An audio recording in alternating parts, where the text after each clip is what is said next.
저도 밤에 잠 안 와서 깨어있을 때 괜히 냉장고를 뒤적거려요. 이상하게 배가 고픈 것 같아요. 이런 것들이 질 높은 잠을 자는데 엄청나게 방해가 되고 에너지를 쏟는 일이 돼버리는 거죠. 한마디로 나는 계속 피곤하다는 뜻이에요.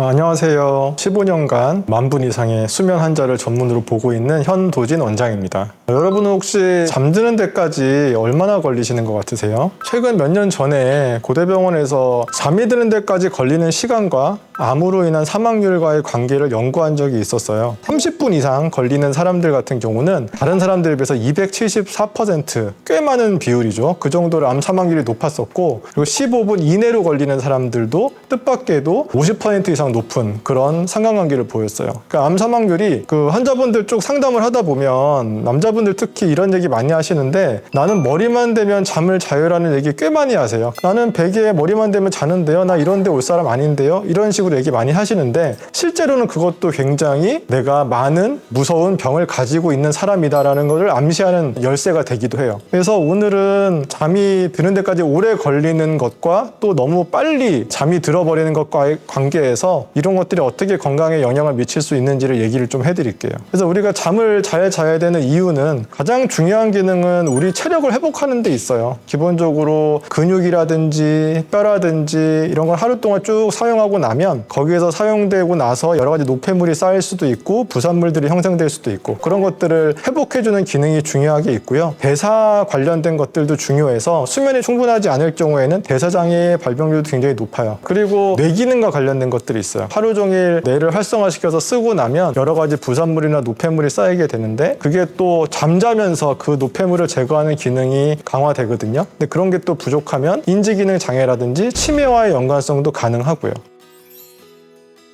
아까 전에 말씀드렸던 것처럼 잠을 너무 일찍 드는 게 왜 안 좋으냐, 혹은 너무 늦게 드는 게 왜 안 좋으냐고 했는데, 정상적으로 잠을 늦게 들게 되면은 늦게 들므로써 우리가 유발되는 여러 가지 물질들, 대표적으로 멜라토닌 같은 것들이 있는데, 그런 것들의 형성이 잘 안 되게 되겠죠. 그리고 잠을 너무 일찍 드는 것도 뭐가 문제가 되냐면, 예전 영상에서 보면 우리가 수면 빛과 저축의 개념을 얘기한 적이 있어요. 그때 우리가 수면의 빛이라고 하는 거는 전날, 전전날 밤에 수면의 양이나 질이 부족하게 되면 그런 것들을 언젠가 갚게 돼 있는 거거든요. 그걸 갚아 나가야지 다음날 정상적인 컨디션을 유지할 수가 있는데, 그걸 제대로 갚지 못하게 됐을 때 다음날 바로 쓰러져서 골아 떨어지게 되는 일이 생기죠. 한마디로 나는 계속 피곤하다는 뜻이에요. 그걸 한 번에 몰아서 자게 될 때 머리만 대면 잠을 자는, 한마디로 그건 내가 수면 장애를 가지고 있을 가능성이 굉장히 높다라는 거를 암시할 수가 있다는 거예요.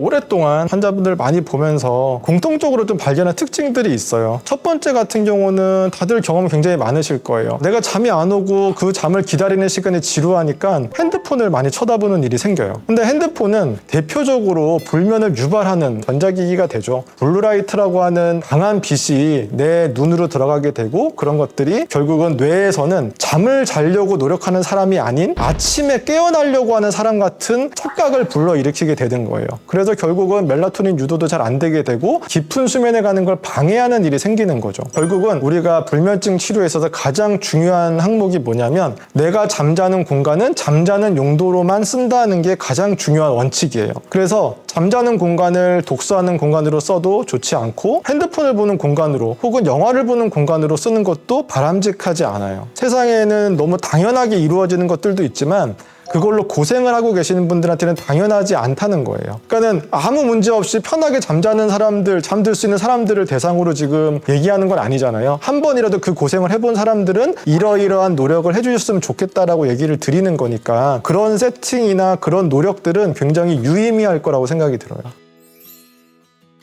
두 번째는 식사 습관이죠. 그런 경험 다들 있지 않으실까요? 저도 밤에 잠 안 와서 깨어있을 때 괜히 냉장고를 뒤적거려요. 이상하게 배가 고픈 것 같아요. 근데 이런 것들이 불면을 유발할 수 있는 원인이 된다는 거죠. 너무 배가 고픈 것도 문제고 너무 배가 부른 것도 문제예요. 예를 들면 너무 부른 거는, 우리가 잠자는 시간에 뇌는 잠을 자게 되는데 장이나 위가 활동을 하게 되면 이런 것들이 질 높은 잠을 자는데 엄청나게 방해가 되고 에너지를 쏟는 일이 돼버리는 거죠. 너무 너무 배가 고프면 그 배고프다는 느낌과 불편한 어떤 감정들 때문에 잠이 들기가 어려워지는 분들을 흔히 만날 수가 있어요. 정 그렇게 배가 고프시다면 간단한 것들을 섭취하시기를 권해드리는데 그건 이따가 또 말씀드리도록 할게요.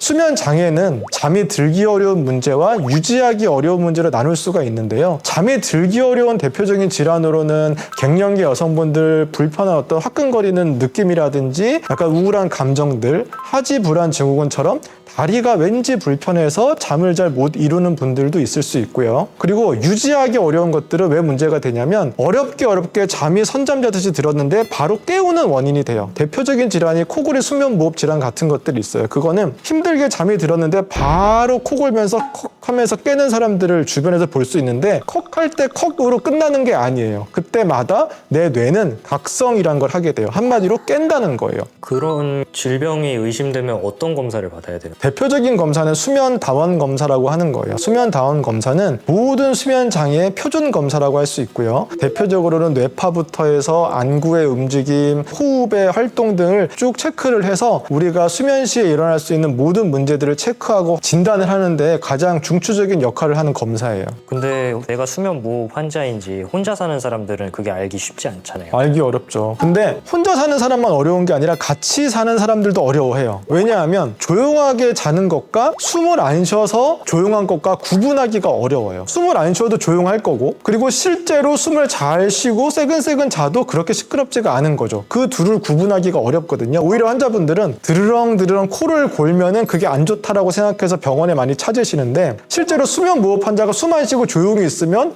조용히 잘 자라고 오해하시는 경우들도 굉장히 많이 있어요. 그래서 이런 것들을 구분할 때 가장 중요한 게 수면 다운 검사를 통해서 실제 숨을 쉬고 있는지를 확인하는 게 중요하다는 거죠. 내가 만약에 실제로 주무실 때 코를 많이 곤다라는 느낌이 있거나, 혹은 다음날 굉장히 졸리고 피곤하다, 혹은 다음날 머리가 아프다, 자기 전에 왠지 다리가 스물스물 불편하고 뭔가 기어가는 느낌이 든다, 허우적대는 몸부림이 심하다라고 하는 모든 것들이 이상을 나타내는 징후라고 할 수 있어요. 다음날 자고 일어나셨을 때 요즘 안 피곤한 사람이 없잖아요. 그런데 피곤함은 당연한 게 아니에요. 피곤한 것들도 이유가 존재하거든요. 그래서 그 하나만 가지고도 수면 다원 검사를 받아보실 만한 충분한 이유는 되는 것 같아요. 그래서 몇 가지 간단히 우리가 일상생활에서 해결할 수 있는 방법을 좀 설명을 드리려고 그래요. 그래서 첫 번째는 각방을 한번 고려하시는 것도 좋을 것 같아요. 물론 이런 얘기 굉장히 싫어하세요, 환자분들이. 그러니까 부부는 같이 있어야 된다라는 생각이 굉장히 강하신데, 일단은 이런 여러 가지 문제들이 주변 사람의 눈치를 보거나 스트레스를 받을 때는 올바르게 치료하기가 쉽지가 않을 때들이 있어요. 그러니까 나 하나에 집중하기도 힘든 상황에서 옆에 사람의 이 불편할 것들, 불쾌할 것들 까지 내가 같이 고려를 하게 되면 여러 가지 부담감 때문에 치료에 몰입하지 못하시는 분들을 많이 경험을 하거든요. 이런 문제들이 심할 때 일단 각방을 쓰셔서 옆 사람으로 인한 자극도 줄여주시는 것도 의미가 있고요. 그리고 두 번째는 핸드폰 들고 들어가지 않는 거 강력하게 추천을 드려요. 적어도 잠자기 한 3시간 전, 어려우시다면 잠자리에 들어가는 침실 안에서만큼은 핸드폰 들고 들어가지 마시고, 들고 들어가시더라도 보지 않으시는 걸 강력하게 추천을 드리고 싶고요. 세 번째로 또 얘기 드리고 싶은 건 역시 음식 조절이라고 보실 수 있어요. 그래서 말씀드렸던 것처럼 너무 과식하는 거 당연히 좋지 않고요. 굳이 배가 너무 고프시다라고 한다면 트립토판이 많이 들어간 가벼운 음식물들, 대표적으로 우유라든지 바나나라든지 가벼운 견과류 같은 거를 아주 소량 섭취해서 약간의 배고픔만 있는 정도면 좋을 것 같아요. 왜냐하면 우리 몸은 자기 전에는 거짓으로 신호를 많이 보내요. 실제 배고프지도 않은데 배고픈 척하는 그런 상황을 만들어주기 때문에 거기에 너무 현혹되지 마시고 아주 조금의 허기짐만 달래는 정도로 가시면 좋을 것 같고요. 또 해볼 수 있는 거는 한때 많이 대중화됐었던 478 호흡법 같은 거 있거든요. 4초 정도를 호흡을 들이마시시고 7초 정도 멈추시고, 그리고 8초 정도에 걸쳐서 천천히 숨을 내쉬시는 그런 478 호흡법 같은 거 시도해 보시면 좋을 것 같고요. 그리고 주무시는 환경 조명은 너무 밝지 않은 은은한 조명으로 해주시고, 주홍빛의 분위기 있는 좀 자극적이지 않은 조명으로 주변 환경을 만들어 주시기를 권해드리고 싶습니다. 오늘은 10,000분 이상의 환자분들을 본 결과를 토대로 몇 가지 경험들을 공유하고 싶어서 얘기를 드렸어요. 그냥 오늘 못 자면 내일 자지 뭐 정도로 생각하시는 분들 많이 있는데 실제로 이렇게 어마어마한 결과를 나한테 초래할 수도 있겠구나라는 경각심을 조금은 느끼시는 계기로 삼으셨으면 좋겠고, 오늘부터 실천해 나가실 수 있는 부분이 있다면 하나씩 해 가시면서 건강한 수면 만드셨으면 좋겠어요. 지금까지 여러분의 꿀잠을 응원하는 현도진 원장이었습니다.